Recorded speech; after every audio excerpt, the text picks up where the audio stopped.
Bharatiya Janata party के राष्ट्रीय अध्यक्ष कह गए कि ये समय योगी आदित्यनाथ का है और भारतीय जनता पार्टी के प्रदेश अध्यक्ष कह रहे हैं कि चुनाव बाद तय होगा कि उत्तर प्रदेश का मुख्यमंत्री कौन होगा। तो सवाल ये है कि क्या योगी आदित्यनाथ अगले शिवराज सिंह चौहान होंगे? आखिर नितिन नवीन के बयान और पंकज चौधरी के बयान में इतना विरोधाभास क्यों है?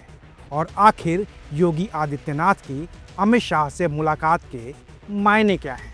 चलिए जरा इसको विस्तार से समझने की कोशिश करते हैं।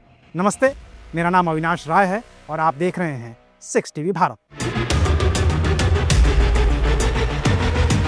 अब कहानी क्या है जरा तफसील से समझिए। कहानी ये है कि 15 जुलाई 2026 को उत्तर प्रदेश के भारतीय जनता पार्टी के अध्यक्ष पंकज चौधरी एक टीवी चैनल के कार्यक्रम में थे। इंटरव्यू हो रहा था। लंबी चौड़ी बात हुई उत्तर प्रदेश की राजनीति को लेकर, चुनाव को लेकर के, और उसी में एक सवाल दागा गया।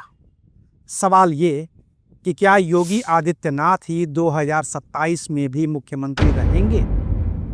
पंकज चौधरी ने इसका सीधा सीधा कोई जवाब नहीं दिया, जबकि सीधा सीधा जवाब हाँ में हो सकता था। और क्यों हो सकता था?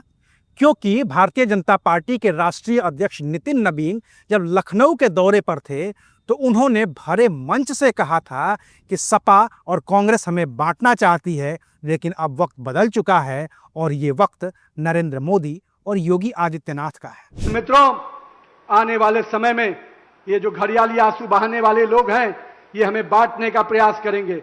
अंग्रेजों ने जो बांटने की राजनीति की थी, वही राजनीति कांग्रेस की ये वर्तमान टीम और अखिलेश यादव करते हैं।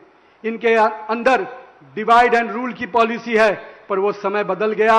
अब ये समय नरेंद्र मोदी और योगी आदित्यनाथ का है, इसको कोई बांट नहीं सकता। उन्होंने साफ साफ कह दिया था कि योगी आदित्यनाथ ही 2027 के विधानसभा चुनाव में चेहरे होंगे, मुख्यमंत्री होंगे।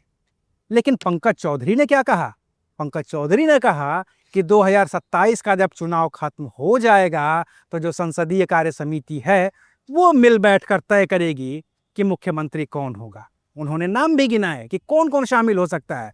उन्होंने कहा कि उसको तय करने वाले में मैं भी हो सकता हूँ, नितिन नवीन हो सकते हैं, राजनाथ सिंह हो सकते हैं। ये 3 बड़े नाम उन्होंने लिए, बाकी उन्होंने नाम नहीं लिया।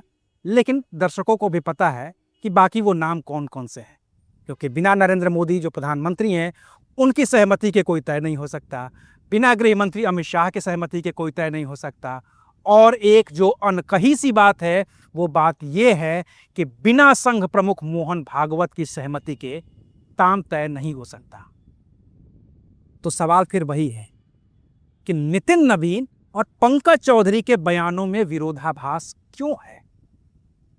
और इस विरोधाभास से पहले की एक तस्वीर है जो इस पूरे सिलसिले को और भी उलझा देती है, और वो तस्वीर है मुख्यमंत्री योगी आदित्यनाथ और रक्षा मंत्री अमित शाह की मुलाकात की। इस मुलाकात के भी कई सियासी मायने निकाले जा रहे हैं। जब उत्तर प्रदेश की राजनीति की गलियों में आप घूमेंगे तो आपको बार बार एक बात सुनाई देगी कि केंद्र और राज्य के बीच टकराव है। बार बार ये कहा जाता है कि दिल्ली और लखनऊ के बीच कुछ तो ऐसा है जो ठीक नहीं हो पा रहा है। लोग खुलकर नाम नहीं लेते हैं, लेकिन अंदर खाने यही कहा जाता है कि गृह मंत्री अमित शाह और मुख्यमंत्री योगी आदित्यनाथ की जो 2 टीमें हैं उनमें आपस में बनती नहीं है। तो क्या जो तस्वीर 14 जुलाई की थी वो इन्हीं कयासों का पटाक्षेप करने के लिए ली गई थी, या फिर 15 जुलाई का जो बयान पंकज चौधरी का है उसके कुछ अलग ही मायने निकाले जाएं, या फिर नितिन नवीन का जो बयान है उसी पर स्टिक रहा जाए? किया क्या जाए, समझा क्या जाए उत्तर प्रदेश की राजनीति को? क्योंकि सवाल बड़ा है कि 2 बार मुख्यमंत्री रह चुके योगी आदित्यनाथ क्या तीसरी बार भी मुख्यमंत्री बनेंगे, या फिर एक जो सवाल दिल्ली के गलियों में गूंज रहा है, लुटियन जोन में गूंज रहा है कि रक्षा मंत्री राजनाथ सिंह अब अगले राष्ट्रपति होंगे, तो क्या मुख्यमंत्री योगी आदित्यनाथ का पूरा करियर लखनऊ तक ही महदूद रह जाएगा? इन सारे सवालों के जवाब आने वाले वक्त में आपको मिल ही जाएंगे। बाकी उत्तर प्रदेश की राजनीति है, पल पल बदलती रहती है। जो बयान कल दिया जाता है वो आज की तारीख में अप्रासंगिक हो जाता है।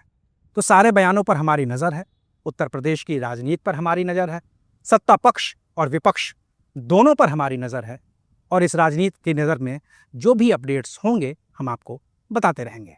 शुक्रिया, आप देख रहे थे 6 टीवी भारत।